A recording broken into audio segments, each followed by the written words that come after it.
अस्सलाम वालेकुम। सितारों के सफ़र पर खुश आमदीद।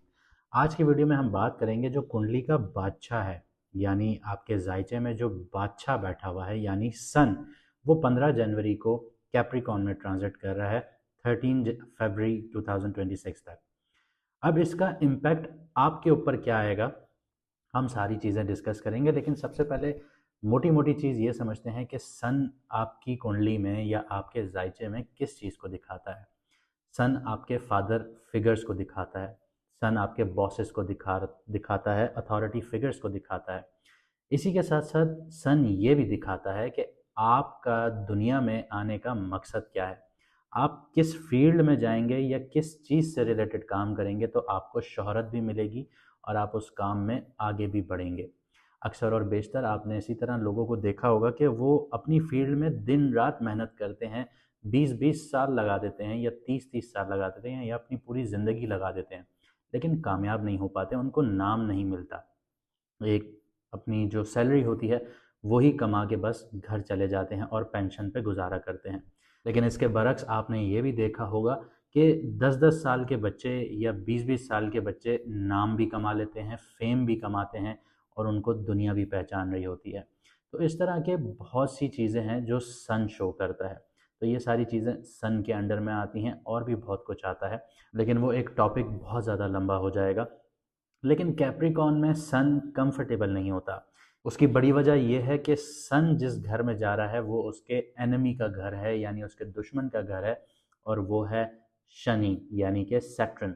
तो जैसे मैंने बताया कैप्रिकॉन जो है वो सैटर्न का घर है और सन जो है यहाँ पे कंफर्टेबल नहीं होता। सन यहाँ पे लेगेसी तो बनाता है आपकी, लेकिन वो इंस्टेंट फेम नहीं देता। इंस्टीट्यूशनल पावर देता है आपको, लेकिन इंस्टेंट अप्रिसिएशन नहीं देता। और भी बहुत कुछ बताऊंगा, लेकिन एक छोटी सी अनाउंसमेंट कर दूं कि जिन लोगों को अपना मून साइन नहीं पता वो कमेंट सेक्शन में अपनी ओरिजिनल डेट ऑफ बर्थ लिखें, आपको आपका मून साइन बता दिया जाएगा। इसके अलावा हम लोग लाइव भी आएंगे, तो जिन लोगों ने सब्सक्राइब नहीं किया हुआ वो सब्सक्राइब कर लें, क्योंकि लाइव पे फिर आप लोग कमेंट नहीं कर पाएंगे, और जब कमेंट नहीं कर पाएंगे तो आपका और हमारा इंटरेक्शन नहीं होगा और आपके सवालात अधूरे रह जाएंगे। इसके अलावा जिन लोगों को जॉब से रिलेटेड इश्यूज़ हैं, शादी से रिलेटेड इश्यूज़ हैं, घर के मसले हैं, जॉब नहीं लग रही या आपको प्रमोशंस नहीं मिल रही या लाइफ में मुश्किलात बहुत ज़्यादा आ रही हैं, शादी नहीं हो रही, शादी होके टूट जाती है, कहीं पे रिश्ता करते हैं तो वो टूट जाता है, तो ऐसे मामलात के लिए आपके सामने व्हाट्सएप का नंबर आ रहा होगा, मैडम एस्ट्रोलॉजर एंड बख्श का, आप यहाँ से अपॉइंटमेंट हासिल कर सकते हैं। और इसके अलावा जिन लोगों की शादियाँ नहीं हो रही, हमारा प्रोग्राम रिश्तों का सफ़र भी है, आप उसमें इनरोल हो सकते हैं। तो जैसे मैंने आपको बताया कि सन जो है वो कैप्रिकॉन में वीक है, लेकिन यहाँ पे एक बहुत इंपॉर्टेंट चीज़ आ जाती है कि वो है कि सन कौन से हाउस में बैठा हुआ है। हाउस भी बहुत इंपॉर्टेंट होते हैं।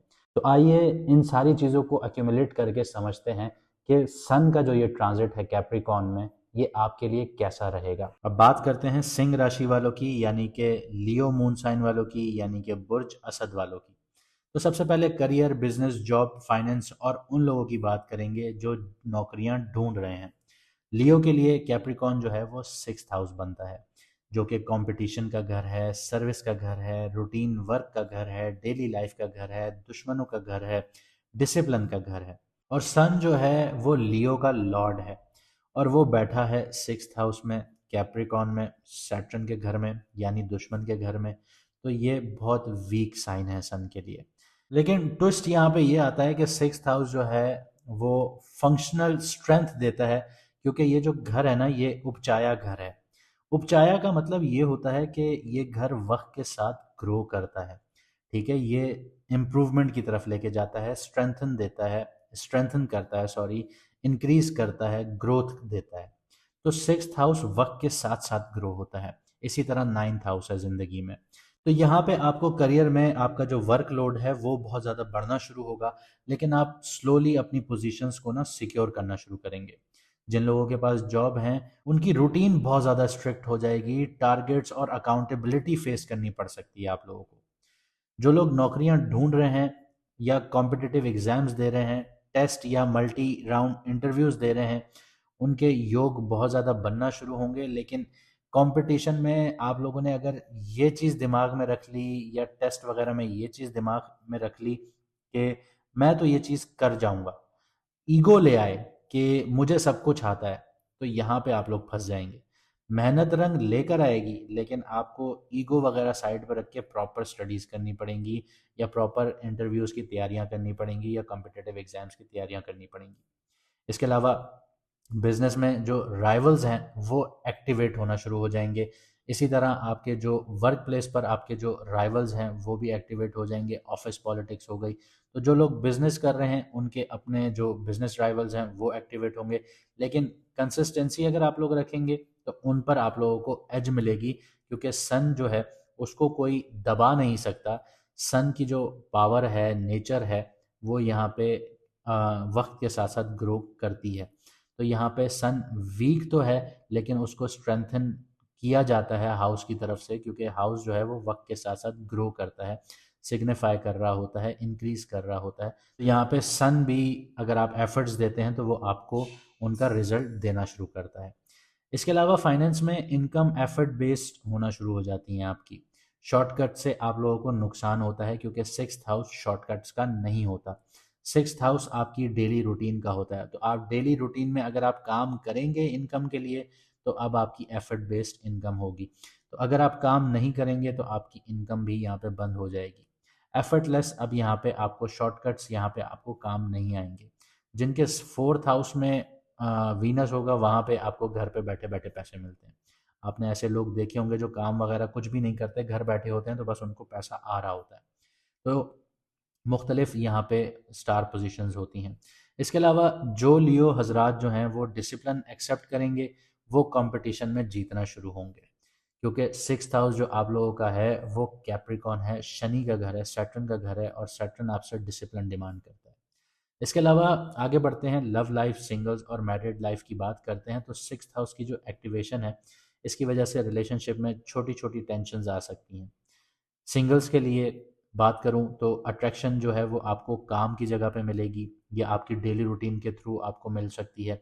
लेकिन रोमांस जो है वो थोड़ा प्रैक्टिकल रहेगा। जो लोग शादीशुदा हैं उनमें ईगो क्लैशेस या डेली रिस्पॉन्सिबिलिटीज़ की वजह से ना इरिटेशंस बढ़ सकती हैं।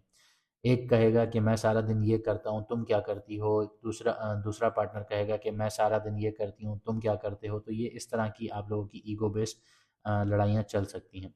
अगर सब्र रखेंगे, सर्विस बेस्ड एटीट्यूड रखा रखा जाएगा एक दूसरे के बीच में, तो रिलेशनशिप में जो है स्टेबिलिटी आप लोगों की बढ़ना शुरू होगी। इस फेज़ में प्यार अटेंशन से नहीं, सपोर्ट से ग्रो करेगा। आगे बात करते हैं हेल्थ इश्यूज़ की, रिकवरीज़ की। तो सन की जो वीकनेस के बावजूद जो सिक्स्थ हाउस है वो रिकवरी को सपोर्ट करता है। उसकी वजह ये, जैसे मैंने आपको बताया कि ये उपचाया भाव है, यानी ग्रोथ का घर है, तो आहिस्ता आहिस्ता ग्रोथ देता है। तो अगर आपने ख्याल नहीं रखा तो ये आपकी बीमारियों में ग्रोथ देगा, और अगर आपने ख्याल रखा तो ये बीमारियों को कम करने में आपकी मदद भी करेगा।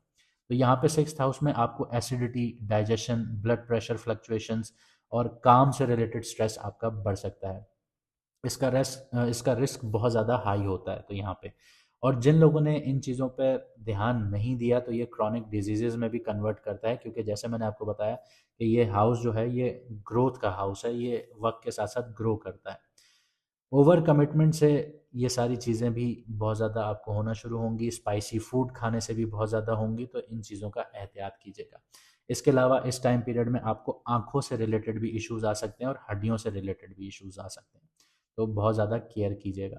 रिकवरी उन लोगों के लिए स्ट्रॉन्ग होगी जो रूटीन फॉलो करेंगे, डाइट पे डिसिप्लिन रखेंगे, और रेगुलर जो है वो मूवमेंट मेंटेन करेंगे, यानी हल्का-फुल्की एक्सरसाइज़ेज़ वगैरह अपनी बॉडी को देंगे।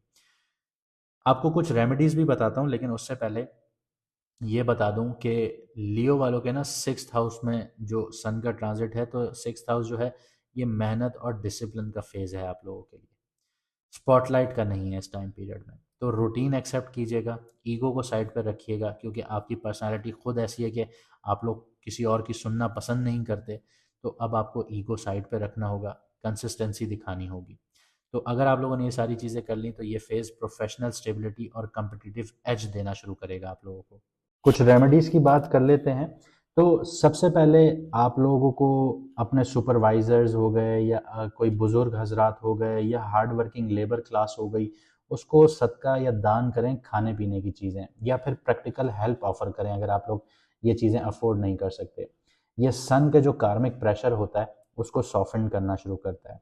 इसके अलावा सुबह जल्दी उठिए, मॉर्निंग की सनलाइट लीजिए, एक्सपोजर लीजिए सनलाइट का, लाइट सी स्ट्रेचिंग वगैरह एक्सरसाइजेज वगैरह कीजिए। ये आपकी वाइटलिटी और कॉन्फिडेंस को बैलेंस करना शुरू करेगा। जाने से पहले एक बात कहना चाहूँगा कि जिन लोगों को हमारे दूसरे चैनल का नहीं पता, उसका नाम भी सितारों का सफ़र है, उसको भी सब्सक्राइब कर लीजिए, क्योंकि हमारी एक सीरीज़ एक चैनल पे आएगी, दूसरी सीरीज़ दूसरे चैनल पर आएगी, ताकि आप लोग वीडियोस मिस ना करें और आप अपनी ज़िंदगी को प्रॉपर वे में एक स्ट्रक्चर्ड फॉर्म में आगे बढ़ा सकें और आपको गाइडेंस प्रॉपर मिलती रहे। चलिए मुझे दीजिए इजाज़त, यहाँ से मिलते हैं अगली वीडियो में सितारों के सफ़र।